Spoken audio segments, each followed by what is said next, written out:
And as a businesswoman, we had to reevaluate my career, and we had to reevaluate my knowledge.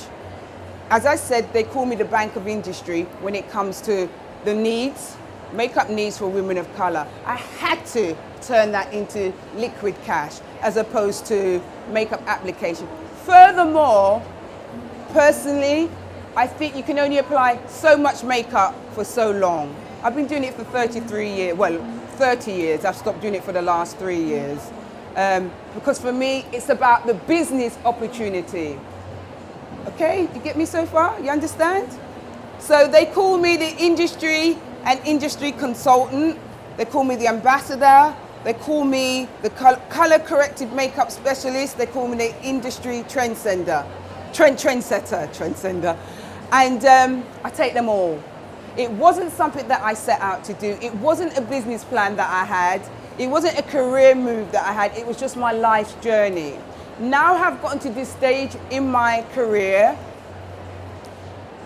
I had to, as I keep saying, and I will keep saying, reevaluate. The reason why I'm saying this is to give you hope, to let you know that you don't have to listen to what society says. You can create your own business from what you have. Even if you're not a makeup artist and you're not in the beauty industry, but it's something that you want to do, you can align yourself with people that know. For example, and I always use this as a classic example, Simon Cowell. He can't sing a note. I don't think he can tell a joke.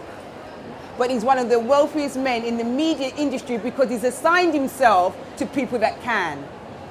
I think business is about serious contracts. You're as good as the piece of paper that it's written on. You're as good as your accountant. You're as good as your solicitor. And that's all you need. Everybody else you can buy. I really need you to take this seriously because I'm taking this to a completely new level. So me, I was this little girl that was told that she would never achieve, that she'd never amount to anything. And I believed it for most of my life. And my actions showed that.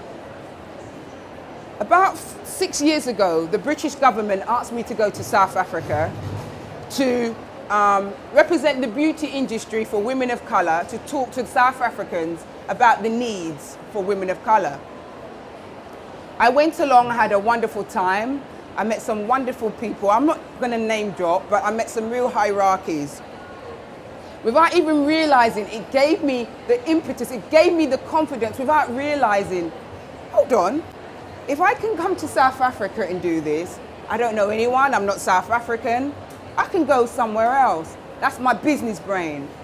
So what I then did is went back to the government and I said to them, look, can we duplicate this concept around Africa? They said, we can duplicate this around the world if you like. I said, give me a chance. So I then, which is very important for you. I am a British born of Jamaican parents. My heritage, as far as I'm concerned, is Africa. That's where we, originated from. It's our heritage. For me to stand here so confidently and be able to articulate myself to you on the level that I'm about to, I needed to go back to come forward. That is who Eryca is, and that's what she stood for. But it didn't make sense at the time. So what I then did is I started doing a lot of work in Africa, because women all over the world, we've got the same issues. A lot of us are very, very insecure. And the more beautiful and the more successful the woman is, the more insecurity she has, believe it or not. I'm sure Rachel, my supermodel here, can vouch for that. The more successful a woman is seen to be, the more she can be insecure. So anyway, what I then did was I went to Nigeria. I was invited to Nigeria. Never been there before. Said I'll go and have a look. I went to Nigeria, and I've heard that when a man sees a woman that he likes, and he knows that she's the one, and that heart goes boom, boom, boom, boom. That's exactly what I experienced by going to Nigeria. And I'll tell you for why. I went to Nigeria, and the continent of Africa's got 52 countries, so I could have picked anywhere. But I saw a lot of people that looked like me. I saw a lot of people that I could relate to, but they also wanted to extract from me my British knowledge. Business idea. Remember, this is about business. So I went to a seminar, I went to several seminars, but about, was it 3 months ago, Frankie? Yeah. I went to a seminar in Nigeria, and a lady came up to me from nowhere, and she said to me, "Oh, Eryca, I've heard about you. I've heard about your story, blah, blah, blah. I'd like to do an interview." I've had, a fair amount of interviews over the years. So I said, okay, no problem. So we arranged to meet, and we met in the hotel. She was from Forbes magazine, okay? For those of you that don't know, Forbes is the magazine, okay? And again, I wasn't looking for it. I was interviewed. Now, they're not all here because I didn't want to bore you, but they've never done a 4-page spread on anyone. They did it on me. My life journey, my story, they called me the survivor. So this was only 4 weeks ago in Forbes magazine. So I decided to venture and meet the relevant people and make things happen. And it really does work if you have the government as a partner. The government can open many doors that you and I could never open. So I went along and I met the various people at the various embassies, and it was really mind-blowing. But then what do I do with all of this knowledge? What do I do with it? How do I turn it into capital? I mean, Africa. There's 1 billion people on the continent of Africa alone. As I said, there's 54 countries. South Africa, there's 45 million people. Ghana, I think, is about 29 million people. Nigeria, 170 billion. UK, 60 million. So I started adding up and thinking, I need to go where there's mass market, where it's easier to sell my brand. And there are 36 states in Nigeria alone. There are 500,000 makeup artists in one state. Most of these women are self-taught, and men are self-taught. Most of them have never had any international exposure. I went to Nigeria, and I'm going to go on to other countries in a moment, and I saw talent that I have never, ever seen anywhere. Even I, with all the training in the world, could not produce some of the work that I saw in these countries. Why is it not being tapped into? And I kept asking myself, how can I do this? How can I make it happen? Recently, this is to show you, you hear people talking about the emerging markets.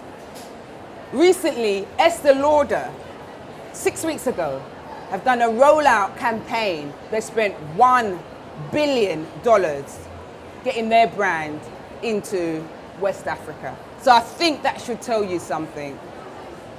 1 billion, not 1 million, $1 billion. That's a lot of money. What I then did was, I told you about the facts and figures, did that all by my heart, by heart. I decided to get creative because at the end of the day, as much as I'm a businesswoman, I'm still a creative. Once it's in you, it's in you. And I approached Olympia as my partner and I said to them, I want to do a competition. Let's do a test study. I want to get those makeup artists exposure on the Olympia platform. And they said, how? How can we make this happen? I had to think on my feet. And I came up with a concept which was called the brush factor. And really what it was, it's a makeup competition. I wasn't judging anybody, not by their name, not by their skin coloring, not by their age, not by their products. It was a basic, simple makeup competition where you sent your photographs into us. I think, I'm surprised that the internet didn't blow up. I got emails, unbelievable amount of emails. Then what I decided to do was, or is, really look at the work and bring it to the UK so that you guys, whether you be black, whether you be white, whether you be Asian, Oriental, have a little bit more understanding of women of color. Because if no one teaches you and no one trains you, then you ain't gonna know. As simple as that. So what I did is I asked all of this work to be sent in to me, and then I did a Simon Cowell where we had to select the best makeup artists. And I decided, normally when you do a competition, it's 1, 2, and 3, yes? The first, second, I couldn't. I really couldn't do that. I wanted to do the first 10, and then everyone in my team said, be realistic. So I narrowed it down to what I felt, the team felt, were the best 4. And I'm going to show you the winners, and I'm going to say their names. They're not here. I've never met them. I may never meet them. But I need to show their talent. And they know today that their names are being mentioned somewhere in London. Can you imagine what that's doing for their confidence? Can you imagine what we've done for a state? Can you imagine what we've done for a country with makeup? Do you understand what I mean? Do you understand the power of makeup and what it does and what it can do? So without further ado, there's no first, second, or third, or fourth. We decided to go with Sade of Sade Crown. I personally think this makeup is beautiful. It's elegant, it's regal, it's clean, it's proud, but it's still contemporary. Bearing in mind, these artists have had no influence from international. These are women or men, as you will see, that have created these looks. These are not the winners, this is the work. What the winner looks like is irrelevant. As I said, I've never met them, but it's just the work. Do you understand where I'm coming from? So that's Sade.